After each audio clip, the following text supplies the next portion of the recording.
Hi everyone, welcome back to the channel. So today we'll be starting with the sixth chapter for class 11 psychology which is learning. तो बहुत ही basic concept से start करें तो learning का मतलब होता है कुछ सीखना.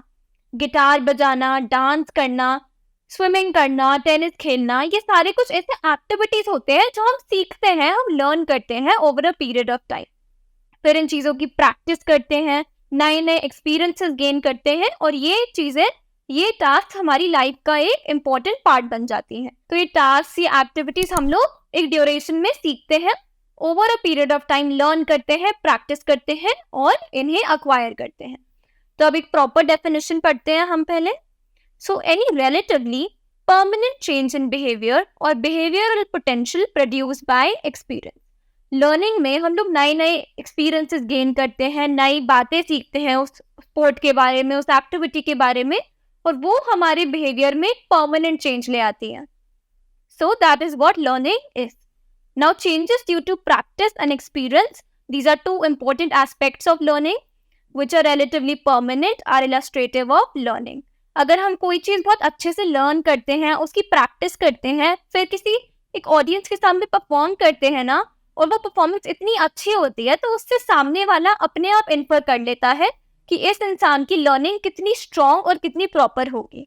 तो प्रैक्टिस एंड एक्सपीरियंस जो होते हैं वो बहुत ही अच्छे से लर्निंग को एक्सप्रेस करते हैं और एक्सप्लेन करते हैं.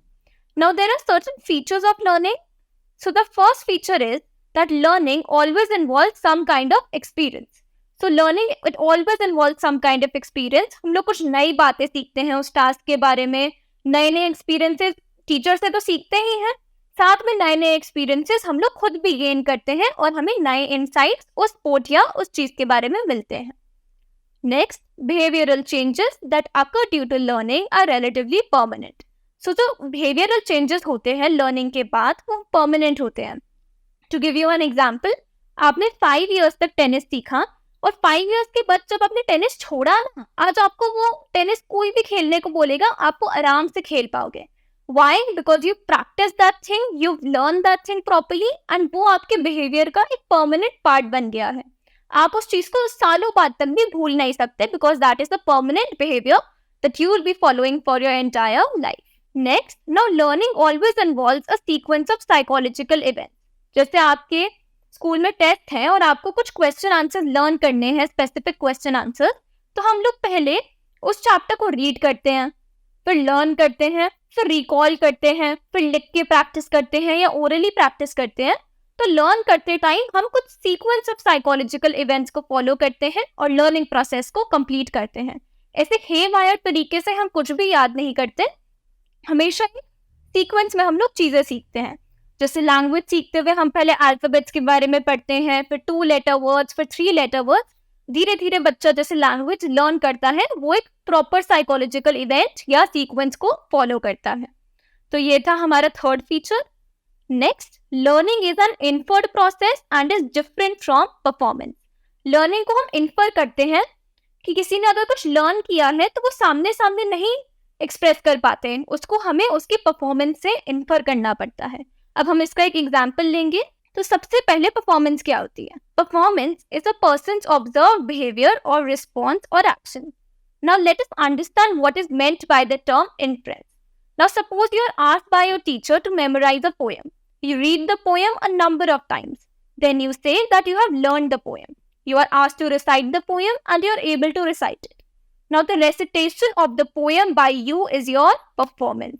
आपने जब उस poem को learn करके recite किया ना एक group के सामने, तो वो recitation का जो procedure था, that was your performance. On the basis of that performance, your teacher infers. वो teacher समझ गई आपकी performance देख के कि आपने कितने अच्छे से उस poem को learn किया है. So the teacher infers that you have learned the poem. So that is what the difference is between learning and performance. And learning बहुत ही clearly specify हो पाती है एक इंसान की performance से. So learning is an inferred process. Now we have certain paradigms of learning. There are various forms of learning. So the simplest kind of learning is called conditioning. Now there are 2 sorts of learning we'll be studying about, which is the classical conditioning and the operant conditioning. Also we have the observational learning, cognitive learning, verbal learning and skill learning. So let's start with the first form of learning, which is classical conditioning. So the type of learning was investigated by Ivan Pavlov. The pioneer of classical conditioning was Ivan P. Pavlov. So, he was primarily interested in the physiology of digestion. कि human beings का या animals का digestion process कैसे काम करता है. So he was studying about that. So during his studies he noticed that dogs on whom he was doing the experiments started secreting saliva as soon as they saw the empty plate in which food was served. So saliva is a reflexive response to food or something in the mouth. All of us salivate when we see food in front of us, so that is a reflexive response. So Pavlov designed an experiment to understand this process in detail, in which dogs are used once again. So in the first phase, a dog was placed in a box and harnessed. एक harness में place कर दिया था dog को. एक ऐसा सा system बना दिया गया था जिसमें dog को एक harness में place कर दिया था. The dog was left in the box for some time. This was repeated a number of times on different days. In the meantime, a simple surgery was conducted and one end of a tube was inserted in the dog's jaw and the other end of the tube was put in a measuring glass. So you can see that one end of a tube is inserted in the dog's mouth and the other end is in the measuring cup. So in the second phase of the experiment, the dog was kept hungry and placed in a harness with one end of the tube ending in the jaw and the other one ending in the glass jar. A bell was sounded and immediately thereafter food was served to the dog. पहले bell ring की जाती थी, फिर उस dog को food सर्व किया जाता था. The dog was allowed to eat it for the next few days. Every time the meat powder was presented, it was preceded by the sound of a bell. तो बहुत दिनों तक आगे की भी, सॉरी आई रिपीट अगेन, तो कुछ दिनों तक हमेशा एक बेल रिंग की जाती थी, फिर डॉग को खाना सर्व किया जाता था. So after a number of such trials, a test trial was introduced in which everything was the same as the previous trial except that no food followed the sounding of the bell. तो बहुत सारी trials के बाद एक final trial दिया गया जिसमें सब सेम था, बस इतना सा डिफरेंस था कि बेल रिंग कर दी लेकिन फूड नहीं दिया. So what did Pavlov notice? The dog still salivated to the sound of the bell. Dog को जैसे ही वो बेल रिंग हुई तब भी डॉग सैलिवेट करने लग गया जबकि कोई खाना सर्व नहीं किया गया था. Expecting the presentation of the meat powder as the sound of the bell had come to be connected with it. उसने एक्सपेक्ट कर लिया था कि बेल जैसे ही बजेगी उसे फूड सर्व कर दिया जाएगा. So this association between the bell and the food resulted in acquisition of a new response by the dog, that is salivation to the sound of the bell. तो डॉग ने एक नया response सीख लिया था कि वो बेल की साउंड पे भी रिएक्ट कर रहा था और सैलिवेट कर रहा था. This has been termed as conditioning. So this was our entire classical conditioning procedure. It is also known as SS learning, in which one stimulus becomes a signal for another. जैसे कि sound of the bell became a signal for the food which was to be served to the dog. इसमें अब हम इस box में देखेंगे कि nature of stimulus और nature of response कैसा था. एक्सपेरिमेंट से पहले फूड एक अनकंडीशनल स्टिमुलस था, मतलब कि फूड पे तो कोई भी सैलिवेट करेगा. ये बहुत ही अनकंडीशनल अनइंटेंशनल रिस्पॉन्स है. कोई भी जब फूड सर्व किया जाता है तो ये अनकंडीशनल रिस्पॉन्स होता है. After the experiment, the sound of the bell became the conditioned stimulus. Dog सीख गया कि बेल बजेगी तो फूड मिलेगा, तो वो बेल की आवाज से ही सैलिवेट करने लग गया. उसने ये चीज कंडीशन कर ली थी अपने अंदर. वो एक सीख गया था that the sound of the bell is associated with serving of the food.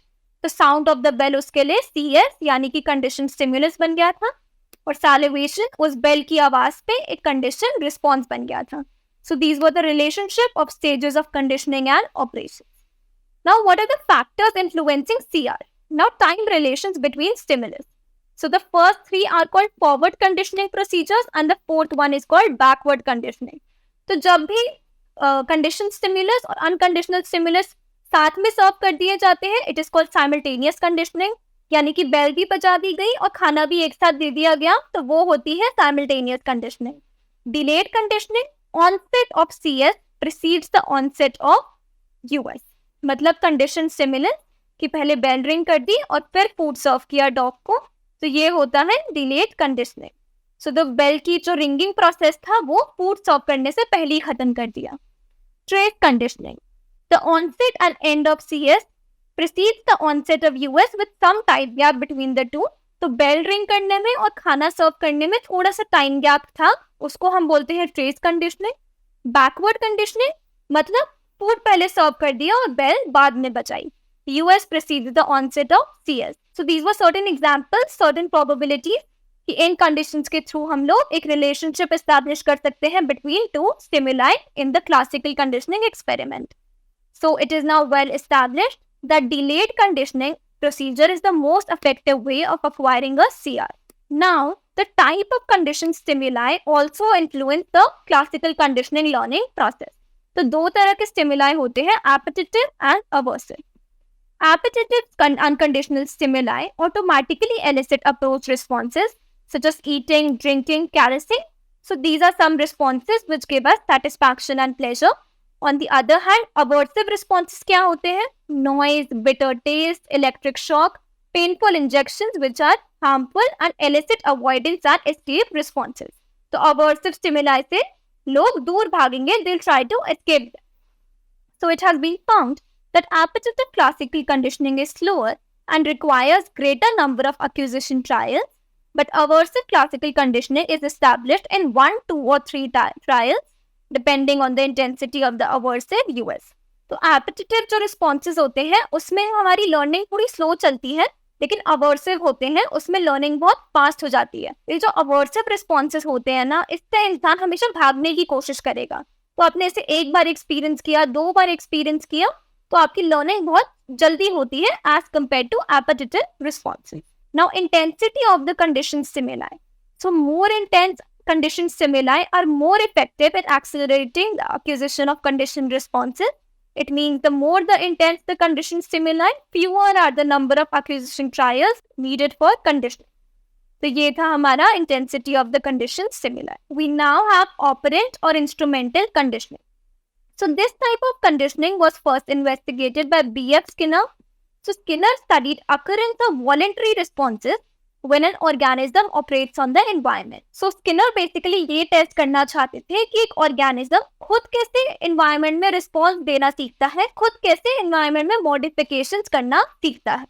तो operants कौन होते हैं? Operants are those behaviors or responses which are emitted by animals and human beings voluntarily under their control.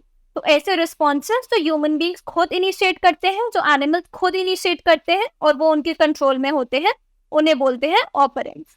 So Skinner conducted his studies on rats and pigeons in specially made boxes called the Skinner box. So let's start with the reading of the experiment. So in the Skinner box, Skinner had placed some rats. So a hungry rat is placed in the chamber, which was so built that a rat could move inside but could not come out. In the chamber, there was a lever which was connected to a food container kept on the top of the chamber. So when the lever is pressed, a food pellet drops on the plate placed close to the lever. While moving around and pawing the walls, that hungry rat accidentally presses the lever and a food pellet drops on the plate. So the hungry rat eats it in the next trial. After a while, the exploratory behavior again starts. So as the number of trials increase, rat takes lesser and lesser time to press the lever for food. So conditioning is complete when the rat presses the lever immediately after it is placed in the chamber. तो basically ना Skinner box में एक lever था जिसको press करने से food pellet rat के पास आ जाती थी. तो rat ने एक बार गलती से उसे press कर दिया तो उसके पास food pellet आ गई.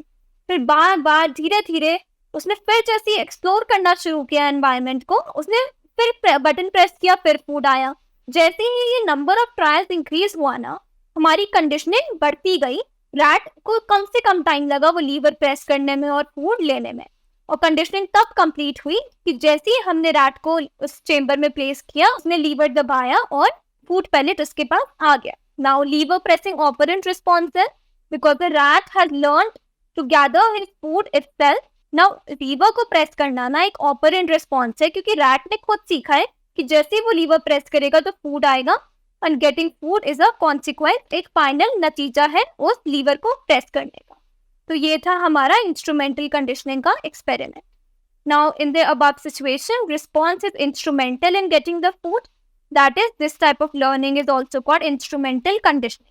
इंस्ट्रूमेंटल मतलब ऐसी कोई लर्निंग जिससे हमें कुछ अचीव हुआ हो. तो इस टाइप ऑफ लर्निंग को हम लोग इंस्ट्रूमेंटल लर्निंग कहते हैं.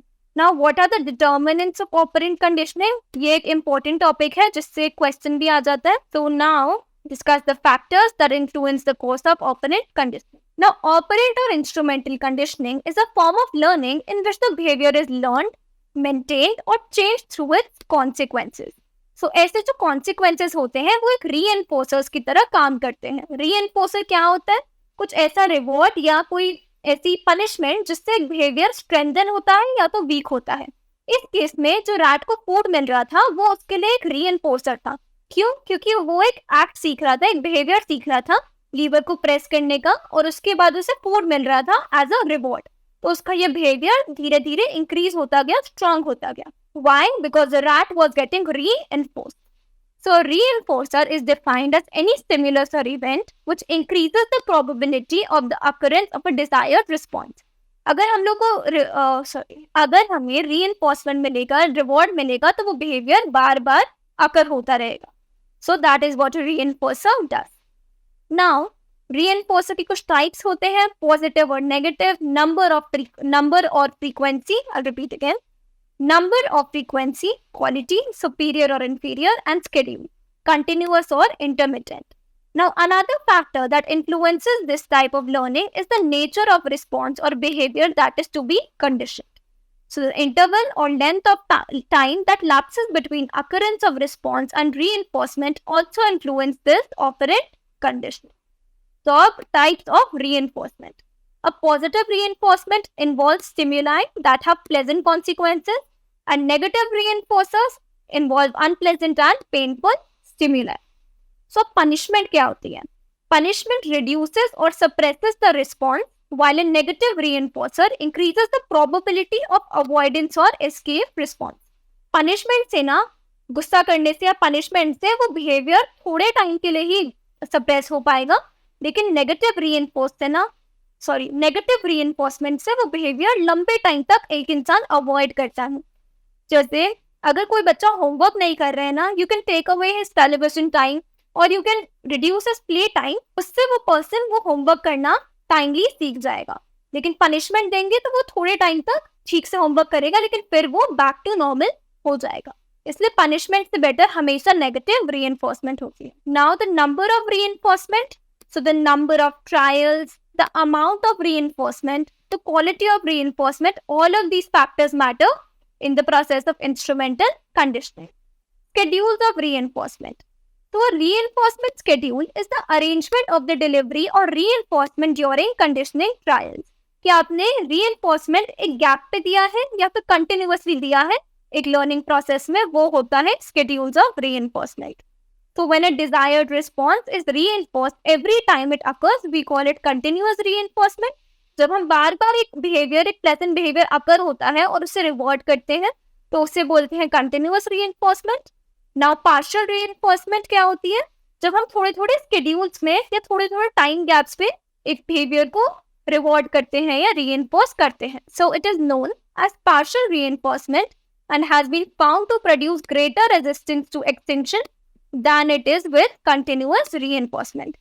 तो partial reinforcement में ना बिहेवियर ज्यादा आसानी से भूल नहीं पाते हम लोग. Why? क्योंकि हमें होप रहता है कि कभी ना कभी हमें reinforcement मिलेगा. जबकि continuous reinforcement में जब हमें बार बार रिवॉर्ड मिलता जाता है तो हम उस बिहेवियर को लाइटली लेने लग जाते हैं और उसे भूल भी सकते हैं. तो ये था schedules of reinforcement. Delayed reinforcement क्या होता है? It is found that delay in the delivery of reinforcement leads to poorer level of performance. आज आपने एक टेस्ट जुलाई में दिया है और उसका रिजल्ट आपको अक्टूबर में मिलेगा ना, तो उन मार्क्स को जानने का एंथुजियाज्म और एफर्ट देने का एंथुजियाज्म खत्म हो जाएगा. इसलिए डिलीवरी ऑफ रीइंफोर्समेंट हमेशा टाइम पे होना चाहिए. डिलेड रीइंफोर्समेंट से परफॉर्मेंस का लेवल डिक्रीज हो जाता है. रीइंफोर्सर दो तरह के होते हैं, प्राइमरी रीइंफोर्सर और सेकेंडरी रीइंफोर्सर. प्राइमरी रीइंफोर्सर में जो बायोलॉजिकली इंपॉर्टेंट चीजें आती हैं, why? Because they determine the organism survival. जैसे food, it is a biologically important aspect for human being. हर इंसान को जिंदा रहने के लिए, सर्वाइव करने के लिए फूड चाहिए होता है. So which is a primary reinforcer. Secondary reinforcer, money, praise, appreciation, grades, ये सब सेकेंडरी रीइंफोर्सर्स होते हैं ह्यूमन बीइंग्स के लिए. एक्सटिंक्शन क्या होती है? एक्सटिंक्शन मतलब एक बिहेवियर को भूल जाना. बहुत सिंपल टर्म्स में समझेंगे, एक्सटिंक्शन मतलब एक लर्न्ड बिहेवियर को, एक लर्न्ड रिस्पॉन्स को भूल जाना. तो जैसे ही हम लर्न करते हैं एक बिहेवियर जो परमानेंट हो जाता है वो एक्सटिंक्शन से रेजिस्ट करता है और एक्सटिंक्शन को रेजिस्टेंस दिखाता है. हम एक अच्छे से लर्न किया हुआ बिहेवियर इतनी इजीली भूल नहीं पाते. Now generalization and discrimination. So this phenomena of responding similarly to stimuli is known as generalization. तो basically आज मैं एक व्हाइट कलर का रैबिट दिखाऊं एक बेबी को और एक व्हाइट कलर की कॉटन बॉल दिखाऊं तो वो दोनों को इक्वेट करेगा, उसे लगेगा दोनों एक ही चीज है. वो कॉटन बॉल भी रैबिट है और जो व्हाइट रैबिट है वो तो है. तो ये एक जनरलाइजेशन का फिनोमेना होता है कि हम सिमिलर चीजों के लिए एक ही तरह से रिस्पॉन्ड करते हैं. ये होता है मेरा जनरलाइजेशन का phenomena. Now when a learned response occurs or is elicited by a new stimulus, it is called generalization. तो एक नया रिस्पॉन्स हम सीखते हैं, उसे परफॉर्म करते हैं और सेम तरह का रिस्पॉन्स देते हैं उस सिमिलर चीज को, तो उसे बोलते हैं हम जनरलाइजेशन. नाउ डिस्क्रिमिनेशन क्या होता है? Discrimination is a response due to difference. आज एक ब्राउन कलर के डॉग को और एक व्हाइट कलर के रैबिट को एक बेबी एक ही तरह से रिएक्ट नहीं करेगा. व्हाई? क्योंकि वो डिस्क्रिमिनेट कर पा रहा है कि ये दोनों ऑर्गेनिजम्स डिफरेंट है. सो ये होता है मेरा डिस्क्रिमिनेशन का procedure. Now discriminative responses depends on the discrimination capacity और discrimination learning of the organism. अगर उस बेबी को थोड़ी सी भी नॉलेज होगी डॉग्स और रैबिट्स के बारे में तभी वो डिस्क्रिमिनेट कर पाएगा, तभी वो दो एस्पेक्ट्स के बीच में डिफरेंशिएट कर पाएगा. तो एक जो डिस्क्रिमिनेशन की कैपेसिटी होती है that is important. The spontaneous recovery. Spontaneous recovery occurs after a learned response is extinguished. So तो स्पॉन्टेनियस रिकवरी में बेसिकली ये देखा जाता है कि अगर हम थोड़े टाइम के बाद वो बिहेवियर भूल गए हैं, कोई लर्न किया हुआ रिस्पॉन्स भूल गए हैं, तो हमें क्या वो वापस रिकॉल कर पाते हैं, क्या हम वो वापस रिकवर कर पाते हैं. तो ये बहुत ही टाइम गैप पे डिपेंड करता है. अगर हमें वो बिहेवियर और रिस्पॉन्स भूले काफी टाइम हो गया तो उसके एक्सटिंक्शन के चांसेस ज्यादा हैं, और अगर हमें बिहेवियर को छोड़े हुए या भूले हुए कम टाइम हुआ है तो there are still chances that we can recall और recover that behaviour. So we now move to observational learning. So the next form of learning takes place by observing others. So observation मतलब किसी के habits को, किसी की choices को बहुत ध्यान से अटेंशन पे करना is what observation is. So this form of learning was also called imitation. Imitation मतलब किसी की कॉपी करना. So we have Bandura and his colleagues who in a series of experimental studies investigated observational learning in detail. It is also called social learning क्योंकि हम लोग ये socially लोगों को observe करके कुछ behavior सीखते हैं. And it is also called modeling because we try to emulate or copy someone's behavior. So we have the Bobo doll experiment which was given to us by Bandura, and we'll start with the reading of it. So what Bandura did was that in order to understand the nature of observational learning, we may refer to the studies conducted by Bandura. So in one of his well-known experimental studies, Bandura showed a film of 5 minutes duration to children. So the film shows that in a large room, there are numerous toys, including a large-sized Bobo doll. Now a grown-up boy enters the room and looks around. The boy starts showing aggressive behavior towards the toys in general and the Bobo doll in particular. He hits the doll, throws it on the floor, kicking it and sitting on it. So now there was this film that was shown to children in which there is a large-sized room with innumerable toys and एक boy आता है and वो बहुत ही aggressive behavior दिखाता है toys की तरफ और उस बोबो डॉल की तरफ पर्टिकुलरली उसको हिट करता है, किक करता है, थ्रो कर देता है. अब इस फिल्म के ना 3 वर्जन्स थे. So this film has 3 versions. In one version, a group of children see the boy being rewarded and praised by an adult for being aggressive to the doll. In the second version, another group of children see the boy being punished for his aggressive behavior. In the third version, the third group of children are not shown the boy being either punished or rewarded. तो तीनों versions अलग अलग थे और एक अलग अलग sequence पे एंड हो रहे थे.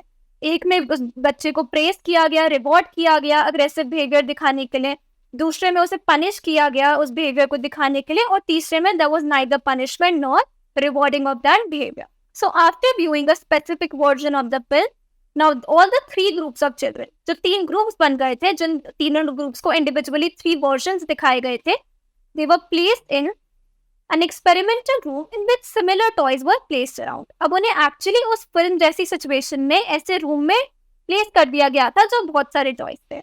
The children were allowed to play with the toy. So these groups were secretly observed and their behaviors noted. Now there was observation that was being taken place. And बच्चों के behaviour को record किया गया. So it was found that those children who saw aggressive behavior as being rewarded were the most aggressive. The children who had seen the aggressive model being punished were least aggressive. So thus, in observational learning, observers acquired knowledge by observing the model's behavior, but performance is observed by model's behavior being rewarded or punished. उनका final behaviour जो उन बच्चों का था उस चीज पे based था कि क्या उनके मॉडल को उस चीज के लिए पनिशमेंट मिली या रिवॉर्ड मिला. जिन्होंने देखा कि रिवॉर्ड मिल रहा है तो उन्होंने उस बिहेवियर को एक्चुअली परफॉर्म किया. जो उन्होंने देखा कि जिस चीज के लिए उस बॉय को डांट पड़ रही थी फिल्म में, उन्होंने वो काम नहीं परफॉर्म किया. तो उनका जो फाइनल परफॉर्मेंस था, फाइनल आउटलुक था एक चीज के लिए, वो इस बात पर डिपेंडेंट था कि उनके मॉडल को पनिशमेंट मिलती है या reward. So that was the Bobo doll experiment. So observation से हम aggressiveness, prosocial behaviour, courtesy, politeness, diligence और इंडोलेंस ये सब सीखते हैं ऑब्जर्वेशनल लर्निंग के method. Now we have cognitive learning. ना कॉग्निटिव लर्निंग में they have developed approaches that focus on such processes that occur due to learning rather than concentrating solely on SR and SS connections, as we have seen in the case of classical and operant conditioning.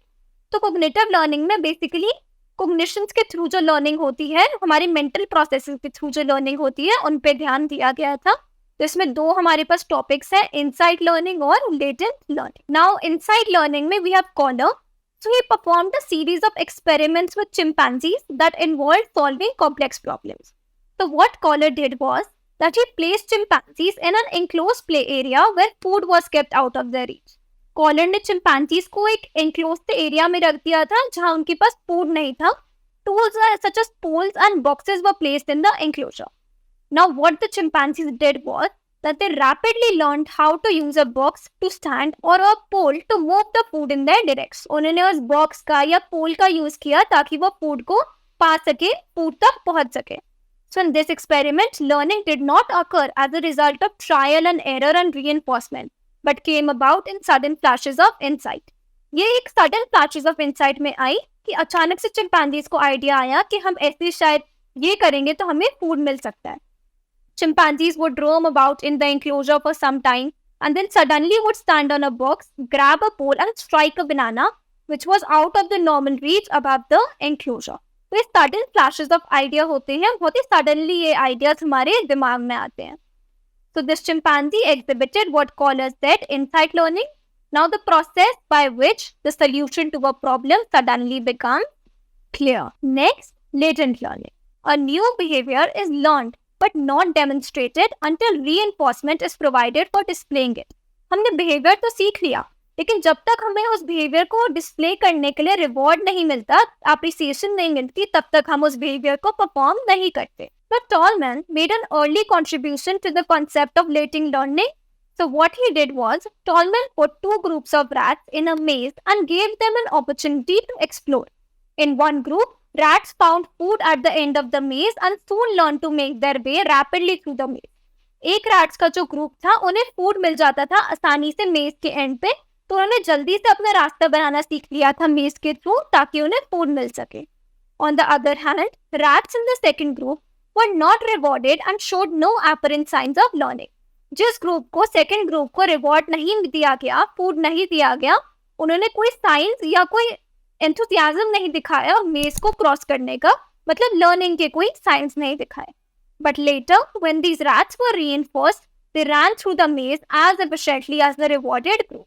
लेकिन बाद में जब इन rats को reinforcement दिया गया, इन्होंने भी efficiently उस मेज के थ्रू अपना रास्ता बना लिया और फूड ले लिया. So Tolman contended that the unrewarded rats had learned the layout of the maze early in their explorations. Tall man का कहना है कि जो सेकेंड ग्रुप था जिन्हें रिवॉर्ड नहीं दिया गया था, वो लोग भी मेज का रास्ता आसानी से समझ गए थे अपने फर्स्ट ट्रायल में, but they just never displayed the latent learning until the reinforcement was provided. बस उन्होंने अपनी लर्निंग को डिस्प्ले नहीं किया था क्योंकि उन्हें कोई रीइंफोर्समेंट नहीं मिल रहा था उस चीज के लिए. Instead the rats developed a cognitive map of the मेज, that is the mental representation of the spatial locations and directions in which they needed to reach their goal. तो रैट्स ने अपने दिमाग में एक मैप बना लिया था, कॉग्निटिव मैप, जिसके थ्रू वो मेज का रास्ता आसानी से क्रॉस कर पा रहे थे और अपनी मंजिल तक यानी कि उस रीइंफोर्समेंट तक इजीली पहुंच पा रहे। We now have the concept of skill learning. तो स्किल क्या होती है? A skill is defined as the ability to perform some complex task smoothly and efficiently. जब हम किसी डिफिकल्ट काम को बहुत ही स्मूथली एफिशिएंटली परफॉर्म करना सीख जाते हैं, इसका ये मतलब होता है कि हमने एक स्किल अक्वायर कर ली। जैसे driving, airplane piloting, ship navigating, ये सब एक स्किल्स का पार्ट होती है। तो a skill consists of a chain of perceptual motor responses or as a sequence of stimulus response associations.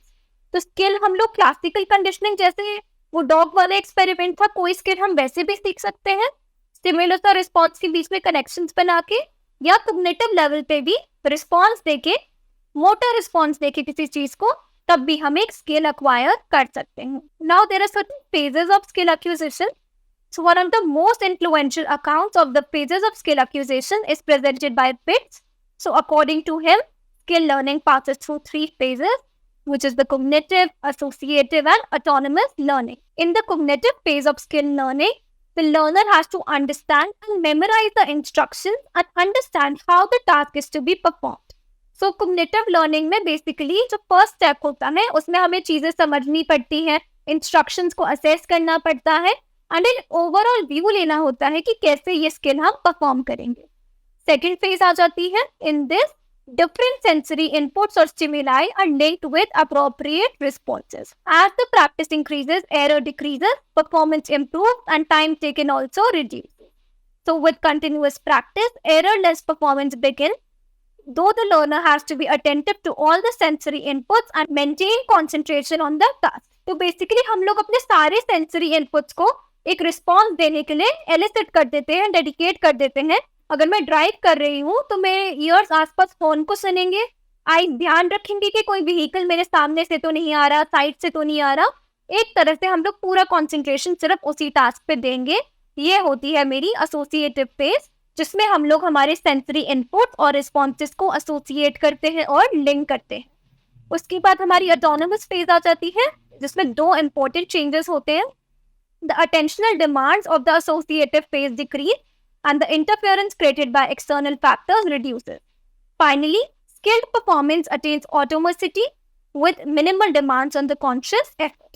तो थर्ड फेज में जो जितनी अटेंशन हमने सेकंड या फर्स्ट फेज में पे करनी होती है वो रिड्यूस हो जाती है, और इंटरफेरेंस जो होती है हमें म्यूजिक से, हॉर्न से, या फिर जो हमारी नर्वसनेस होती है वो बहुत रिड्यूस हो जाती है थर्ड फेज में. एंड फाइनली हम उस काम को बहुत ही ईजिली और स्मूथली परफॉर्म करना सीख जाते हैं, और बहुत ही ना अनइंटेंशनली और अनकॉन्शियसली इजीली हम उस टास्क को परफॉर्म करना स्टार्ट कर देते हैं. So that is why we always say that practice makes a man perfect. हम जितनी किसी टास्क की प्रैक्टिस करेंगे उतना वो टास्क परफेक्ट होता जाएगा. Next response, what are the factors which facilitate a good learning procedure. Now continuous versus partial reinforcement. In continuous reinforcement, the participant is given reinforcement after each target response.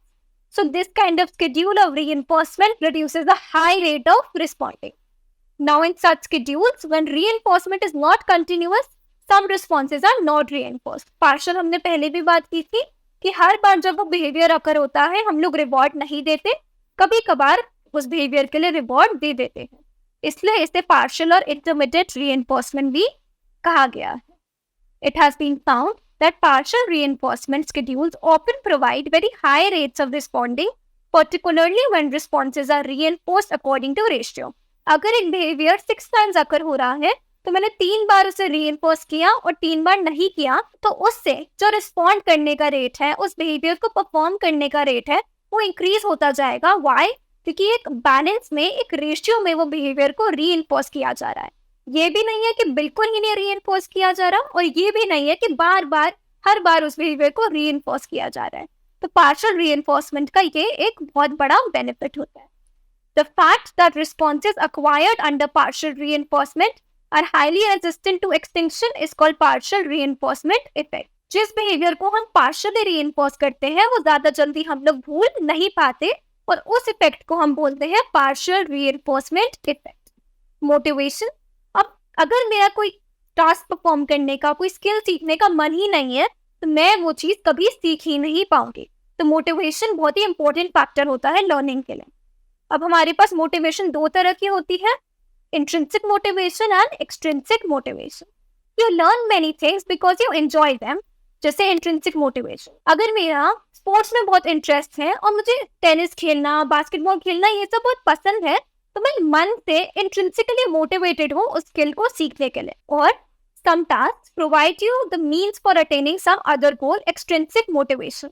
Suppose एक competition में हम लोग कोई ऐसे task पे perform करते हैं जो हमें पसंद नहीं है, लेकिन हम लोग तब भी वो परफॉर्म करते हैं क्योंकि हमें एक ट्रॉफी या एक प्राइज मिल रहा होता है. तो ये होती है extrinsic motivation, because that is a mean for attaining some और द अदर गोल. ये हम मन से नहीं परफॉर्म करते ये सारे काम, हम बस इसलिए करते हैं ताकि हम कोई गोल अचीव कर पाए. तो ये दो तरह की मोटिवेशंस होती है और इससे क्वेश्चन भी अच्छा आ जाता है. Why is motivation a prerequisite for learning? Preparedness for learning. So it implies that one can learn only those associations for which one is genetically prepared. Genetically preparation होना बहुत ही important चीज होती है.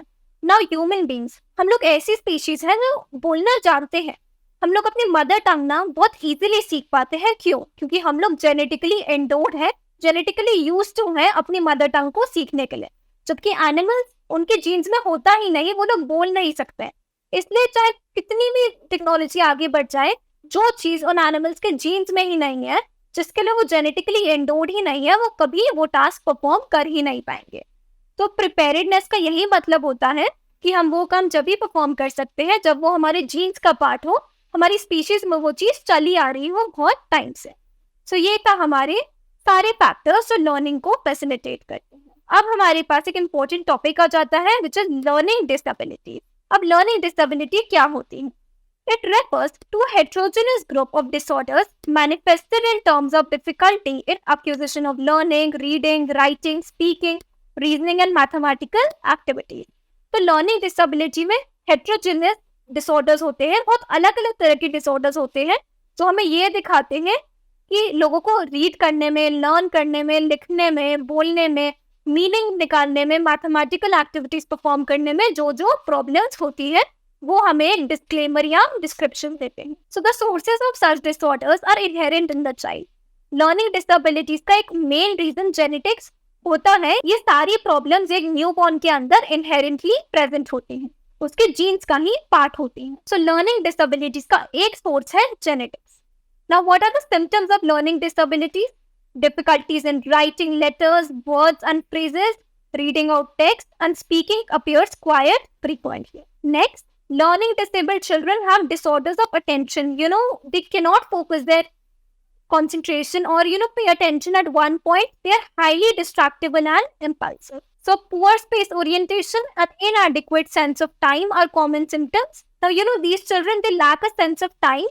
एंड टाइम मैनेजमेंट का जो procedure होता है ना कि अपने हर काम को, पढ़ाई को, हॉबीज को, स्पोर्ट्स को इक्वली टाइम वो लोग डिवाइड कर ही नहीं पाते because they lack a sense of time and वो अपना रूटीन वर्क भी इजीली परफॉर्म नहीं कर पाते. Learning disabled children have poor motor coordination and poor manual dexterity. वो थोड़े इम्बैलेंस से रहते हैं और चीजों को अच्छे से मोटरली हैंडल नहीं कर पाते. फिंगर डेक्सटेरिटी थोड़ी कम होती है और मोटर रिस्पॉन्सेज इसलिए वीक हो जाते हैं. Now they misjudge relationships as to which classmates are friendly and which ones are indifferent. उन्हें बॉडी लैंग्वेज नहीं समझ आती, उन्हें लोग थोड़े कम समझ आते हैं, इसलिए वो लोग रिलेशनशिप्स भी इजीली क्रिएट नहीं कर पाते, फ्रेंड्स भी नहीं बना पाते स्कूल में. उन्हें पता नहीं होता कि कौन उनसे फ्रेंडली हो रहा है, कौन उनकी तरफ इंडिफरेंट है. तो एक मिसजजमेंट हो जाता है लोगों का और रिलेशनशिप्स का. Now learning disabled children show perceptual disorder, मतलब सेंस ऑर्गन से रिलेटेड डिसऑर्डर्स होते हैं. वो लोग इजीली दो चीजों के बीच में डिफरेंशिएट नहीं कर पाते. Now large number of learning disabled children have dyslexia. They quite often fail to copy letters and words. तो डिसलेक्सिया में ना हमें मिरर इमेजेस दिखती हैं बहुत. हमें पी का क्यू दिखता है, क्यू का पी दिखता है, तो थोड़े अनक्लियर हो जाते हैं कॉन्सेप्ट. जैसे B and D, P and Q, इन सब में कंफ्यूजन हो जाती है. सो दे face problem in organizing verbal material. So that was dyslexia, which we just covered. So that was all for this chapter. I hope you've understood the concepts well. Please do like, share and subscribe the channel if you liked the video. Thank you so much.